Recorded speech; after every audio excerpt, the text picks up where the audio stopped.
Hello everybody, it is week 8. We are halfway through this semester. Congratulations for making it this far. You all have been working very hard and it has gone very well. I've noticed all of your hard work and I'm going to encourage you to continue with your hard work by reminding you not to fall behind during this unit. This unit builds very quickly upon all of the concepts, one right after another, sometimes right in the same week, that there's one assignment that builds on the assignment right before it, even in the same week. So please make sure that you're watching all the videos, that you're doing all the voice threads, and that you are keeping up with the work, because if you fall behind, it is really hard to get caught back up. So just make sure that during this unit, you are just on top of things. I would like to also remind you that if you need paper copies and you would like me to make them for you for some of the texts, you may certainly come in and tell me about that, and I will make copies for you. So that is the updates. We're going to go to week 8. And you can see that in week 8, I have uploaded in Praise of the Guilty Project my annotations and the rhetorical analysis answers. So you can check on yourself. I know that you turned that in already from last week, but you can check on your answers there. And then we are going to start going through our week. And of course, we begin with Serial. This week, you're going to be listening to the Deal with Jay, where Sarah Koenig is going to really zero in on Jay, and I'm sure a lot of you are going to be very interested in that. You've all had great conversations about Jay in the discussion boards, so I'm sure you'll be excited to see that or listen to that. Also, this week is week 8, so there is a new Curiosity Quest, and that one is due this week. You can do a question from any of the past 4 episodes 4 through 8, and so make sure that you're doing that. I know that some of you had some questions about MLA citation on the last quests, and so I will be preparing a video about that, just a quick overview of the Purdue OWL and where to look and find things on that in a different video. The next thing that I have to talk to you about is legal justice and the green sheets. So we are going to begin with the green sheets, and I have to tell you that the green sheets used to have another name at one point, but now they have morphed into being called the green sheets, and I can't even remember the name that we had for them before. So they used to actually, when I do a face-to-face class, they're on green paper, so it makes more sense that it's the green sheets, but we've tried to make them as green as possible, and so they're easy to use online as well. So you can see that it's all as green as we can make it.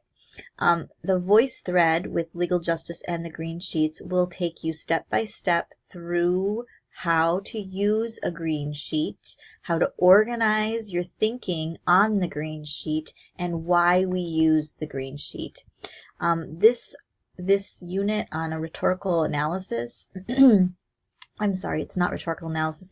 The rhetorical mode paper unit is really focused on how to write a paper with multiple sources. And it's this is our researching paper, that it's not a conventional research paper. So we needed to figure out a really clear, concrete way to teach you how to synthesize multiple texts. And when Jan and I got together to do this, we kind of organically did a green sheet without having a green sheet, and that is where it came out of. So please listen to and participate in the voice thread. You do have an assignment that will be due in the assignment folder, where you're going to hand in your completed green sheets.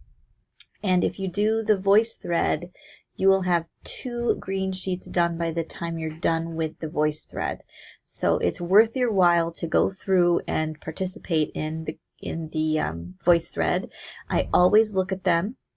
I do grade you for participation, and I hope that I can encourage those of you who've not done them in the past to buy in and do them, because if you don't listen to this, you're going to be pretty lost about what you're supposed to be doing for this paper. All right, so then our next thing is all about the justice paper and building your personal text set. So remember, I gave you all of the expository texts. Those are required. I gave you one story that is matching with each type of justice that goes along with your expository texts. And now this part is you building your personal text set. So remember that you're going to go into the pool documents, which are here. One is a Word document and one is a PDF. The Word document, the links work, so you can just click on it. But some people have trouble with the Word document, and so I put a PDF on there too, just in case. I just want you to have access to that. So you're going to choose 2 stories from the justice pool for each justice type. And I don't remember, I think there's like 4 or 5 in each justice type in the pool. And you're going to want to read them all so you get the very best examples that you want to use. So that's your first job, is to pick 2 texts for each justice type.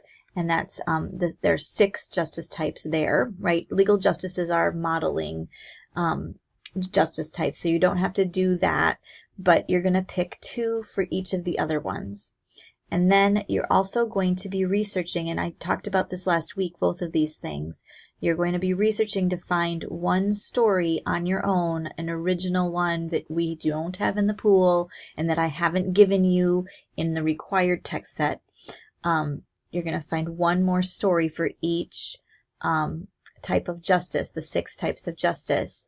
And remember, you can go to your community library, like Hennepin County Library, whatever's close, because those librarians have they're a huge resource, and they have a lot more children's stories there, which are really ideal. They're short, and they are poignant with justice. So you can look at fables, you can look at fairy tales, you can look at legends, you can look at Native American stories. You can do a whole bunch of things right there in the library. You can also do Google searches. We found a lot of our stories by just searching on Google. We also found a lot of bad stories when we were searching on Google. And don't forget the myths, all of the myths, the Greek myths and the Roman myths, and I know that there's some Nordic myths. Any short stories would be good. You can do poems. Obviously, you have a couple poems in the required text set. So just make sure that you're finding one for each justice type, and make sure that it is a good example, and that it will be powerful in your paper. So though this paper, this research and text choice paper, is due this week, and the directions for that is right here, research and text choice paper, it says, and it's a Word document. Those are the instructions. Make sure you read the instructions carefully so you know exactly. It just walks you through every single thing that you have to do. So there you go, right there. So that's your other task, green sheets and building your personal text set and that paper. This is something that's not due till week 10. So you notice that that's in capital letters, due week 10. And this is a presentation. Now you've already done part of this presentation, because what you're going to be doing is presenting the texts that you find for your personal text set. So you're going to do a presentation, and it's very prescriptive. So this is the instruction sheet here, and it's going to tell you that you're going to tell what text and what justice. You're going to summarize the story, and you're going to justify it for the type of justice that you're putting it with. It is not a hard It is not a hard assignment. And since you are already doing part of that paper during the paper that's due this week, it should be a very easy thing to finish. So I wanted to put this up here. If you're on a roll, you can go ahead and get that presentation done. And what you're going to do is you're going to do a VoiceThread or use another program where you can do a presentation. You know, I love Screencast-O-Matic, which is what I'm using right now, and I can narrate, and I just have a PowerPoint up and I'm flipping through it as I'm going through the video. You can absolutely use any program that you can present with. But of course, we all have access to VoiceThread, so and if that's easiest for you, that's fine. And then you don't have to take it all in one take either, because VoiceThread, you can do each slide. And I think that you can do audio on PowerPoints too, and even Google Slides. I'm not exactly sure how to do that. I've done it on a PowerPoint before, so you might want to explore that too. You can do that in multiple takes as well. So I just wanted to open that up. But what you're going to do is you're going to do that presentation, and then you're going to upload the link, or if you're doing a PowerPoint and narrating on each slide, you can just upload the PowerPoint. But and you're going to do that in your Justice group. I have put you in Justice groups. They're right here.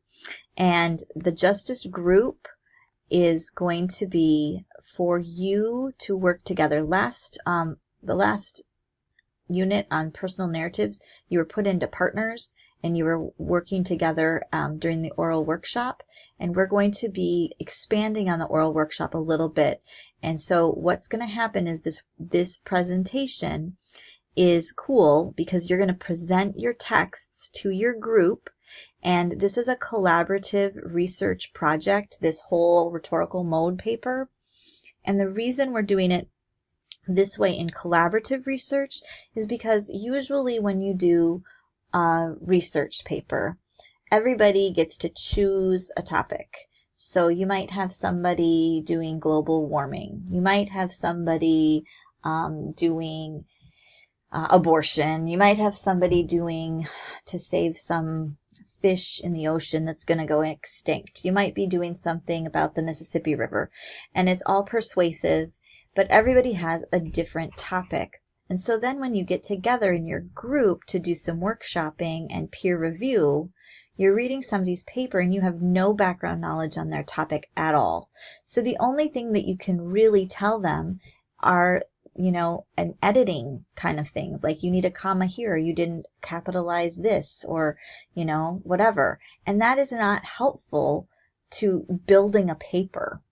So what we wanted to make this truly collaborative. So we chose the topic of justice and the term justice to be defined. We knew we wanted to do that because it's a very ambiguous word. There's lots of different takes on it, lots of different definitions. Clearly, there are tons of different types of justice, and we only picked 7. There's lots more. So we thought that this was a broad enough topic that we could do it. So then we wanted you to be reading the same texts. So then you could help each other. You could say, oh my gosh, this is a great idea. And do you remember in The Wounded Seal, they said this? That would be great in your paper. So that is why we are doing it this way. And because we want to open it up to as many texts as possible to be as divergent as you can in your papers, if you are looking at people's presentations, because it will be required that you look at your whole group's, everybody in your group's presentation, and if you find something that is fantastic for your paper, you may use their source as well. So this is just a way to expand your sources so your paper is your paper and it's the best paper you can be, and your collaboration is actually meaningful and you can actually help each other. So that is why we're doing that, and that's due week 10.